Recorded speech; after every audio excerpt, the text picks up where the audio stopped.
पुरानी से पुरानी खांसी के लिए एक ऐसी पेटेंट दवा है आयुर्वेदिक, जिसे सेवन करने से जड़ से खांसी खत्म हो जाती। 1 चम्मच हल्दी, 1 चम्मच अदरक का रस, 1 चम्मच शहद और 1 चम्मच हल्दी, ये चारों चीज़ मिला लीजिए और उसमें 1 नींबू का रस, ये चारों चीज़ का पेस्ट बनाइए और पेस्ट बना करके 3 दिन सेवन करिए।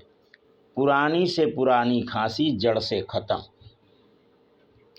और किसी भी तरह की खांसी हो, चाहे नई हो चाहे पुरानी हो, फिर जल्दी से खांसी आपके शरीर में आने का नाम नहीं लेगी।